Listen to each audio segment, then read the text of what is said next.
श्री स्वामी समर्थ. नमस्कार स्वामी भक्तांनो.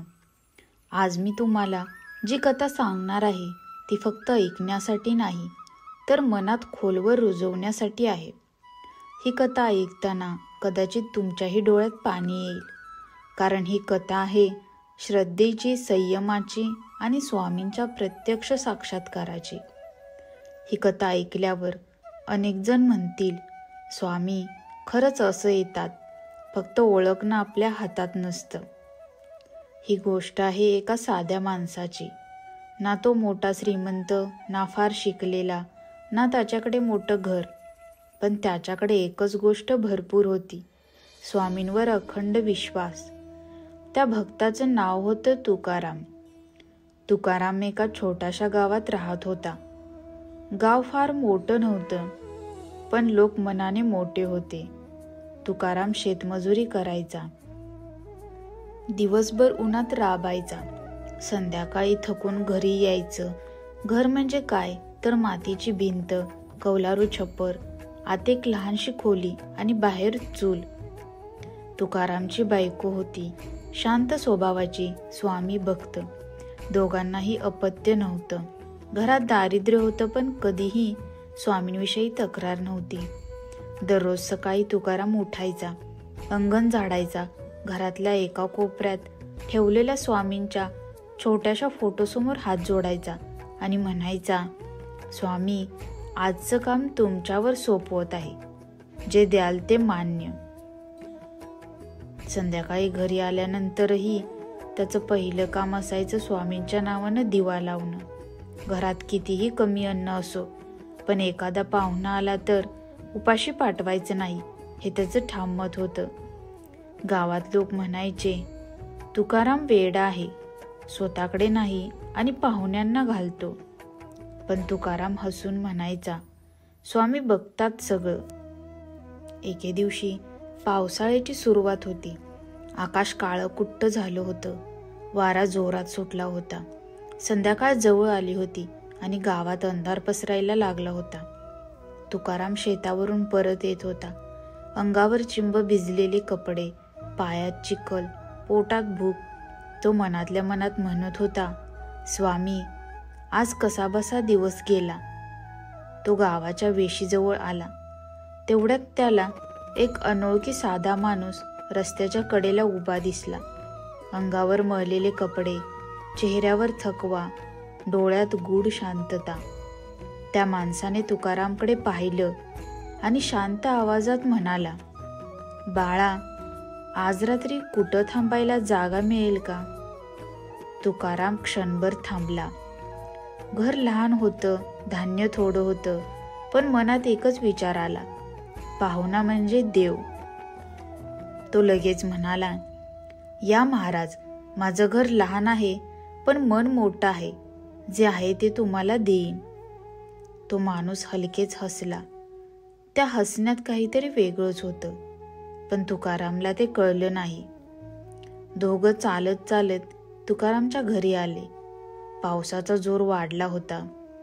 वीज कडाडत होती. तुकारामच्या बायकोने दार उघडलं. तुकाराम म्हणाला, अगं आज पाहुणे आले आहेत, थोडं जास्त कष्ट घ्यावे लागतील. ती काहीच न बोलता आत गेली. स्वामींचा फोटो समोर होता. तिने मनातल्या मनात म्हटलं, स्वामी पाहुण्यांचं रूप घेऊन आलात का?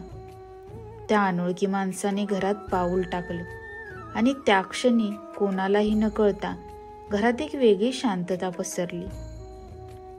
तुकारामने मडक्यातलं थोडंसं पाणी काढून त्या माणसाच्या हातावर ओतलं. तो माणूस हातपाय धुताना शांतपणे म्हणाला, बाळा फार कष्ट करतो दिसतं.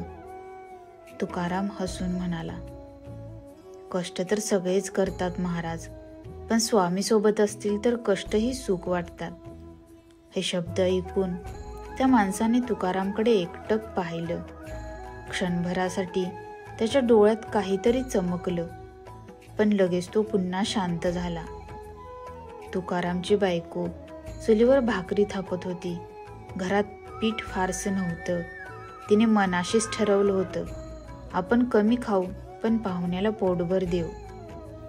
चुलीचा धूर घरात पसरत होता. त्या अनोळखी माणसाने अचानक विचारलं, बाळा, रोज देवाची पूजा करतोस का? तुकाराम म्हणाला, महाराज, मोठी पूजा नाही, ना फुलं ना नैवेद्य, फक्त मनापासून जय स्वामी समर्थ म्हणतो. तो माणूस हलकेच हसला. स्वामींना तेवढंच पुरेसं असतं, असं म्हणत त्याने डोळे मिटले. जेवण तयार झालं. 2च भाकऱ्या, थोडीशी भाजी. तुकारामने त्या माणसाच्या पुढ्यात 2 भाकरी ठेवल्या. बायकोला तो म्हणाला, आपण नंतर खाऊ.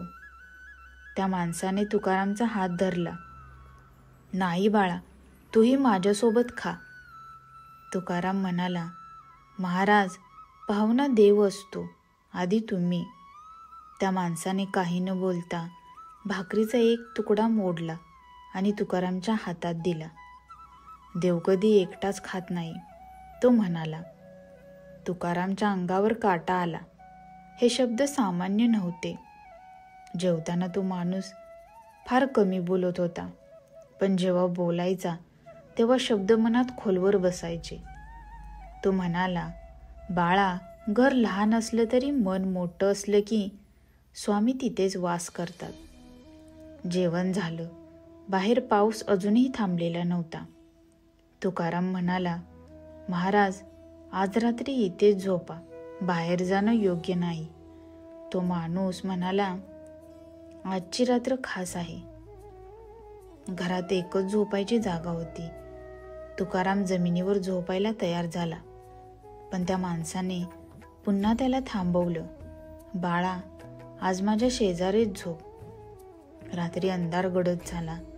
पावसाचा आवाज हळूहळू कमी झाला. तुकारामला झोप येत नव्हती. मनात वेगळंच समाधान होतं. अचानक त्याला जाणवलं, घरात सुगंध पसरलेला आहे. अगरबत्ती पेटवलेली नव्हती, तरीही दरवळ. त्याने डोळे उघडले. त्या अनोळखी माणसाच्या चेहऱ्यावर एक वेगळंच तेज दिसत होतं. तो शांत झोपलेला होता, पण चेहऱ्यावर विलक्षण शांती. तुकारामच्या मनात विचार आला, हा माणूस साधा नाही. तो हळूच उठला. स्वामींच्या फोटोसमोर जाऊन बसला.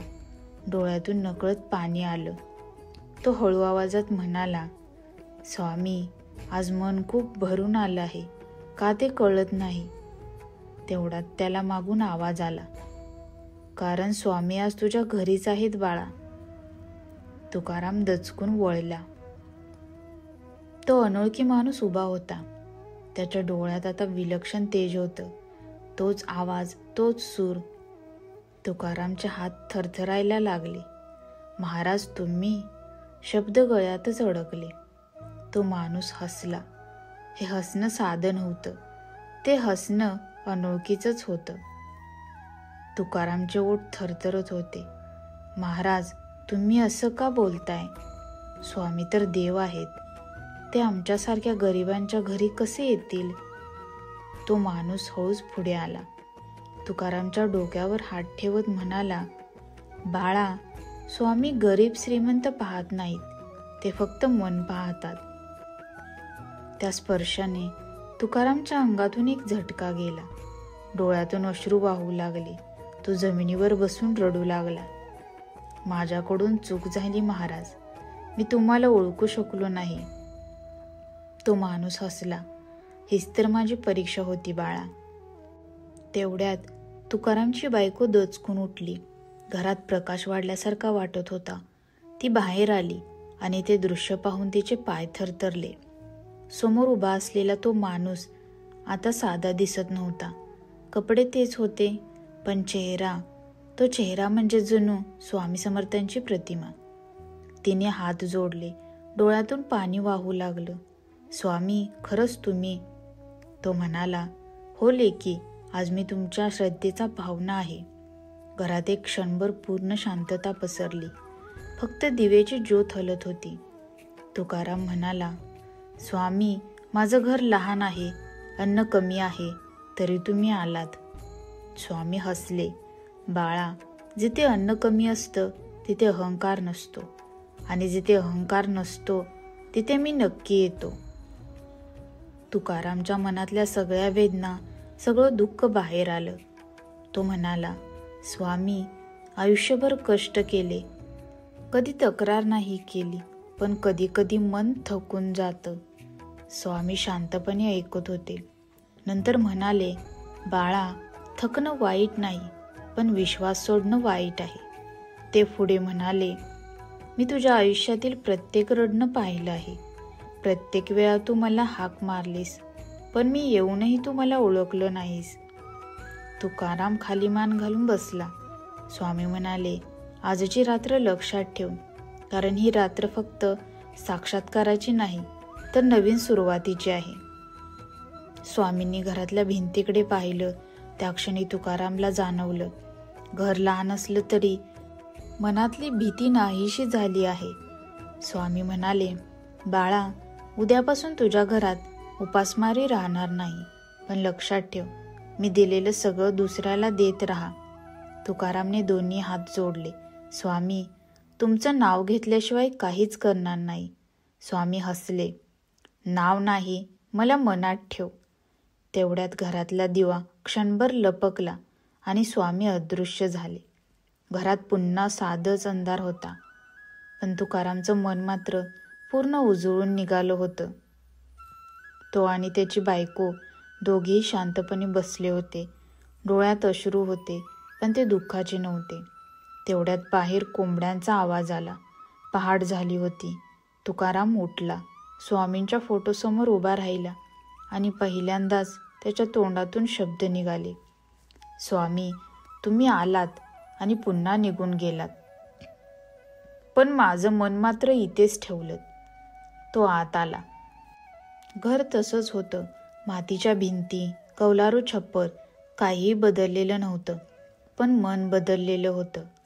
त्या दिवशी तुकाराम कामावर गेला, पण आज लोक त्याच्याकडे वेगळ्याच नजरेने पाहत होते. कोणाला सांगावं लागलं नाही, पण गावात बातमी पसरली होती, तुकारामच्या घरी काल रात्री स्वामी आले होते. कोणी म्हणालं, असं कसं शक्य आहे? कोणी हसले, कोणी विश्वास ठेवला नाही. तुकाराम मात्र शांत होता. तो कोणाला काही सांगत नव्हता, कारण त्याला माहिती होतं, स्वामींचे अनुभव सांगण्यासाठी नसतात, जगण्यासाठी असतात. काही दिवस गेले. जिथे आधी काम मिळायचं नाही, तिथे काम मिळू लागलं. जिथे आधी उपासमार होती, तिथे अन्न वाढू लागलं. घरात कधीच संपत नसलेली शांतता नांदू लागली. पण तुकाराम बदलला नव्हता. तो अजूनही तसाच साधा. कोणी भुकेला आला तर आधी त्याला जेवण, कोणी दुःखी आला तर शांत शब्द. एके दिवशी गावात दुष्काळ पडला. लोकांच्या घरात धान्य संपत होतं. तुकारामकडेही फारसं नव्हतं, पण स्वामींचे शब्द त्याच्या कानात घुमत होते, मी दिलेलं सगळं दुसऱ्याला देत राहा. त्या दिवशी तुकारामने घरातलं शेवटचं धान्यही वाटलं. बायकोने काहीच विरोध केला नाही. दोघांनाही माहिती होतं, स्वामी पाहत आहेत. त्या रात्री पुन्हा पाऊस पडला. शेती वाचली, गाव वाचलं. लोकांच्या डोळ्यात एकच नाव होतं, स्वामी समर्थ. हळूहळू तुकारामचं घर लोकांसाठी आधार बनलं. कोणी आजारी, कोणी निराश, कोणी अपमानित. तुकाराम फक्त एवढंच म्हणायचा, मी नाही, स्वामी करतात. एके संध्याकाळी तो स्वामींच्या फोटोसमोर बसला.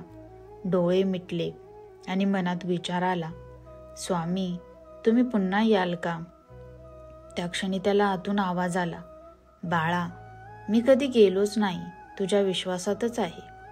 तुकारामच्या डोळ्यात पाणी आलं, पण ओठांवर समाधानाचं हसू होतं.